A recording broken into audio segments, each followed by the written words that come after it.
now just let go of the scanning, bringing your attention to your breath. Not judging, not controlling, just noticing the breath. And all your focus on where you feel you're breathing. If you can, in your belly, just relax your belly and let it go. Just notice the breath in your belly.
Okay, and when you're ready, just gently open your eyes and bring yourselves back into the room.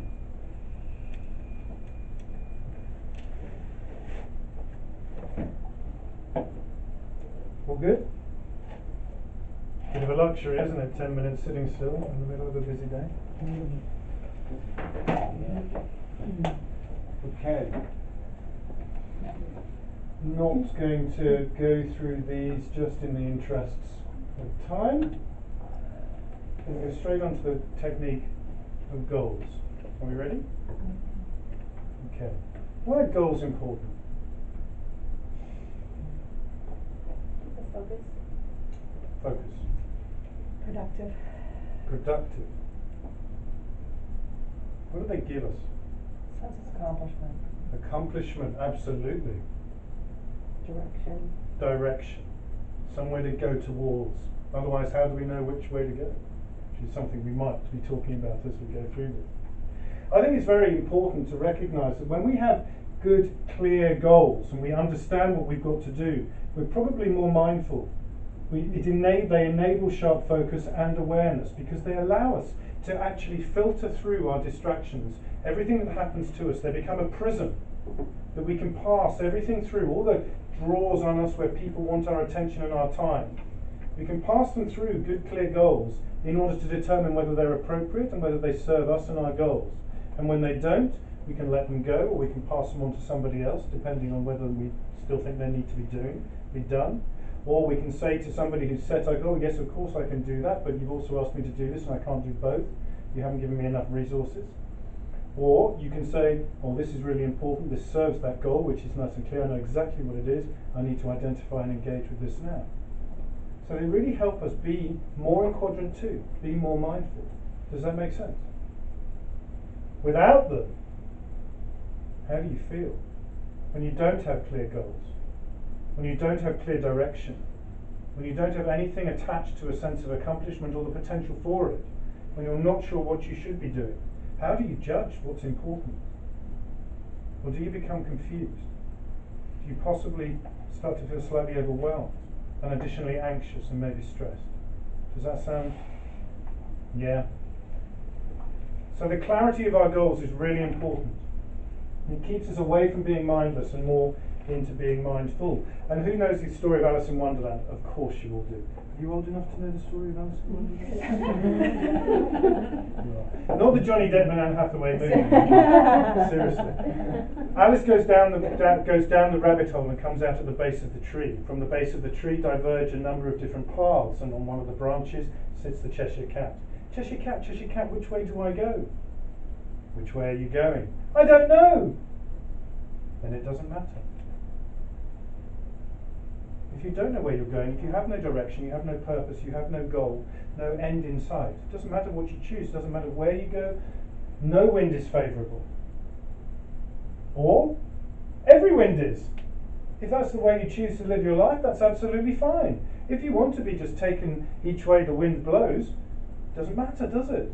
But if you have an idea of something you want to achieve, something you want to do, a goal you want to do, then it's important that we set those goals. And we set them in certain ways. Because we know through the neurology of the mind that there's an association between goal setting and your mind. There are two principal engines in the mind. The conscious engine, wow. Every second, 7 bits of information your conscious brain can process. I thought that was enormous. Until I found out that your subconscious mind can process 11 million bits per second. That's extraordinary. That makes me think straight back to the emotional balance and the size of our emotions compared to our IQ. How easy it is for our emotions to overpower our IQ because there's so much more of them. They're so much more powerful. Don't worry, the iceberg slide is coming next.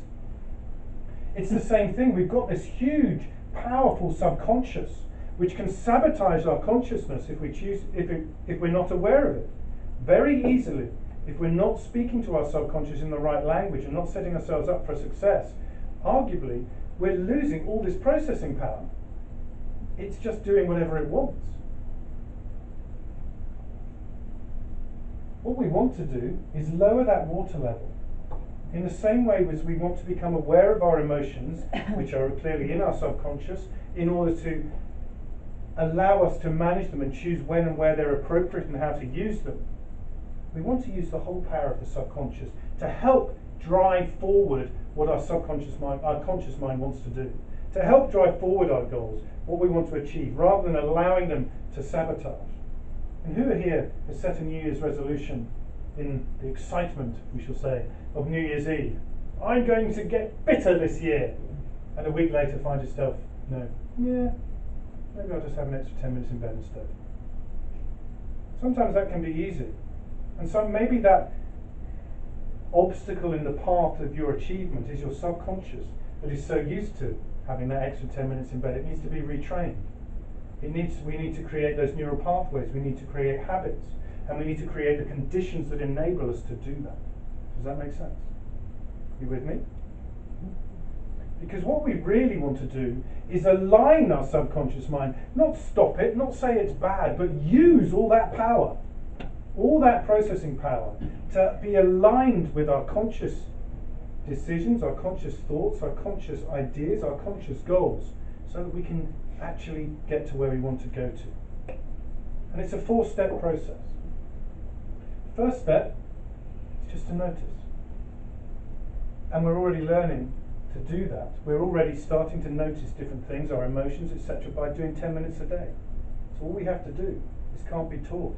Spend your 10 minutes a day, you will start to become more aware of things. As your mind becomes more focused, as you have the ability to become more focused, you will notice and be more aware. Does that make sense? So that's the first step. And then we have the opportunity to take a mindful pause. Just as we do when we're recognizing and noticing our emotions. We're engaging with them, we're just noticing, something's getting in the way of me doing this. What might it be? And then we have the opportunity to raise our awareness. We lower that water level into our subconscious. We become aware of what is actually happening down there. And that gives us the opportunity to choose our actions. Is that subconscious driver, what I'm noticing getting in the way of what I want to do, is it serving me or not? And then you can choose how you react. In the same way we can choose whether our emotion is serving us in a particular instance or not. This time we can choose whether or not what is holding us back. Maybe it's holding you back for a good reason. Maybe when you really reflect on it, that's not what you want to do. You want to do that instead. Yeah? It's about being conscious and raising our awareness. Make sense? So just ponder for a moment what might be getting in the way of you achieving your goals. Take one. Is there anything that might be getting in the way of it? What is it? Is it a conscious driver? Is it serving you?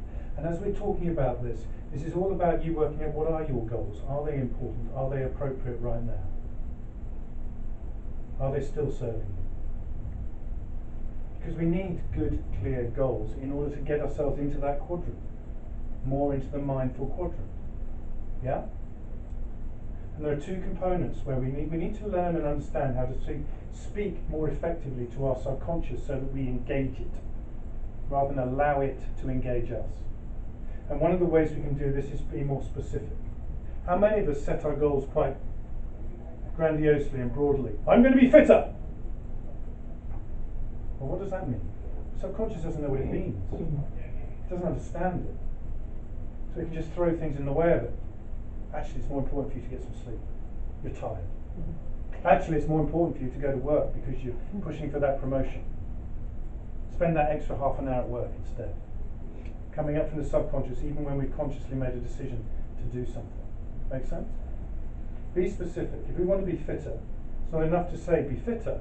So I'm going to go to the gym 3 days a week. I'm going to run on Mondays. I'm going to swim on Wednesdays, and I'm going to cycle on Fridays. I'm going to go to the gym at 6 a.m. before I go to work, and I'm going to be there for 30 minutes each day. Now we're specific. Now it's hard for the subconscious to get in the way of that.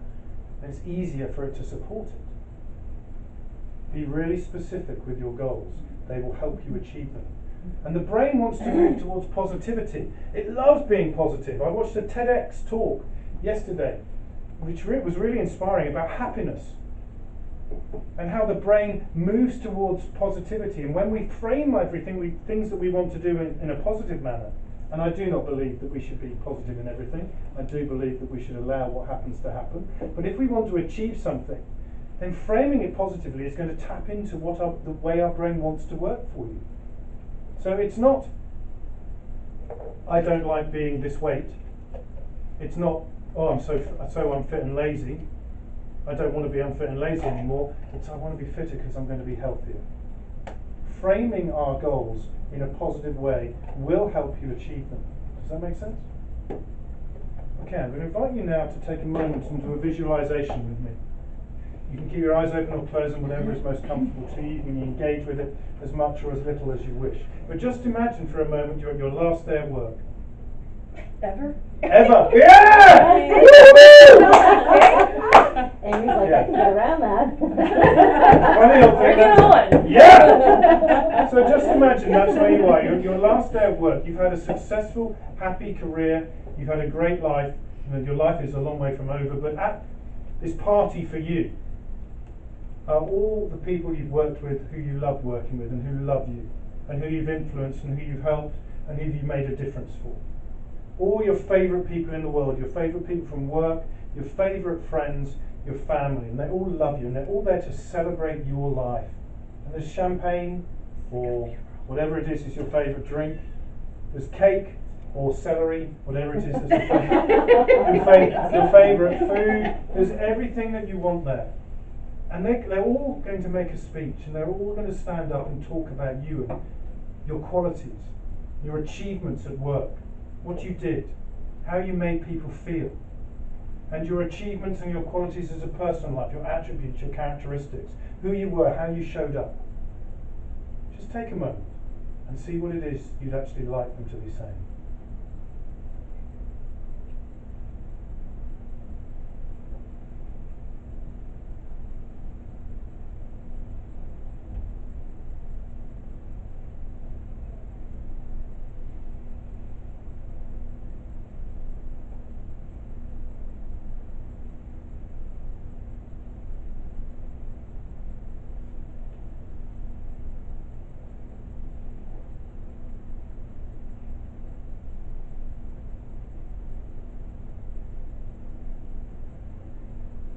Okay? You don't need to share any of this. But reflect on it. What were those things that came up for you, that bubbled up for you? Are you driving towards those right now? Have you got your goals set? Are they aligned with who you are and what you're doing? And by the way, I'm an executive coach, and I'm very happy to work with each of you if you'd like me to. I'm very expensive, though. But on a serious point, what are your professional and personal goals, and are you driving towards them? And are the goals that you maybe set a year, 2, 5 years ago still serving you? Because this is really important. It's important that we do not hold on too tightly to what it is we want to achieve, that we're not attached to a specific end result. We may be specific in what we want to do, but not the end result. How are we going to do it? Yes. I have 2 very, very successful friends. One of them nearly lost his family because he was so attached to building his business. He eventually sold the business and retained his family because he realised that that was more important. Another friend had an ulcer, got an ulcer because he was holding so tightly to performance. He's better now because he delegated. Be careful that you don't hold on to your goals so tightly that you get to the top of that mountain, whatever your mountain is, and you look down and go, oh, I'm unfit, I'm unhealthy, I don't have the relationship that I wanted, I miss my kids growing up. Whatever it is. What's most important to you? We need to reevaluate on a constant basis. Now, as a single person, if you're a single person, you're not bothered about a relationship, perhaps it's easy to drive forward towards a professional goal. But as you drive forward, you go to a party and you meet someone, and you fall in love with that person.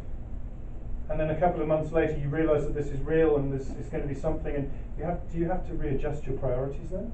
Is it still appropriate? Is it still serving you? Is it in your best interests and those of the people around you to drive towards a professional goal? Or might you risk losing that person? Next stage, you have children. Is your focus in the right place? Are your goals still appropriate? Or is it worth readjusting them? Because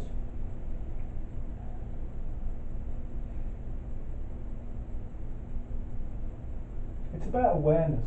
It's about being mindful. It's about recognizing that a goal set yesterday may not be appropriate today, because something's changed. We talked in the introduction. Your brain is changing every minute because we're determined by the way you use it. If you start changing the way your brain works, you might need to change your goals. Can I take a picture of that? Just Yes, hold. please do. You can come up. Yeah.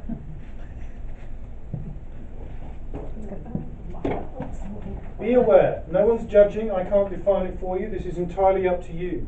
It's just about falling over. It's just about reflecting and considering what it is you're doing. Now, I know people who've walked away from their jobs when they've actually had and sat down and done this, and I'm one of them. 18-year career in the Marines. Wasn't serving me. No? I'm not saying it's easy, and I'm not saying you have to be quite as dramatic as the single man with no dependents who was able to do that. But check your priorities, check your goals. Are they serving you? And continually check them and have a think about them. Make sense? Sound fair? Okay, cool. That's a wrap. I've just got a couple of slides to run very quickly through. I'm very conscious that we've just gone over time, so it is 10:30. If you need to jump away, please do. Otherwise, there's nothing special here that you haven't thought of already. So over the next week, practice. If you do one thing, practice. 5 minutes a day, please. You will reap the benefits. You're already noticing some of them. Take that 5 minutes, take that 10 minutes, find out a way. If you can't do it, if you're finding it difficult to do it, if something's getting in the way of it, find a way to mitigate that. Be aware of your subconscious, the drivers which are stopping you. Engage them to help you by being more specific, by being positive about what you're doing, by setting up your routine, getting your intention, getting the cues to do your practice right. Practice as the other group are practicing as a group every morning. I don't know if any of you are doing this. Great. Find a way. It's the same group. Are you all doing it together? Yes. You're the same group. Oh, damn it! I'm trying to get you competitive. Very disappointed. Well, that's fantastic. I got that. Find what it is you need That's to true. do to get that 10 minutes a day, and it will bleed into everything else. So, next week, patience and priorities. Okay, 3 minutes over. You have my apologies. Thank you. Thank you. I'm here for a little bit if anyone has any questions, wants to go over anything, wants to engage my services on a personal, private, executive coaching level. We have a manager's meeting, you'll get a page-long email from me later. Fine, that's fine. Thank you so much. Yes, thank you. Have a good week. And you too. Thank you. I did look up the Gangster Cat thing, but I forgot to listen to it after I looked it up. And it was a struggle for me this time because I had some of these things keep popping into my brain. I was like, I don't know. Yeah, I'm the only one here, so. So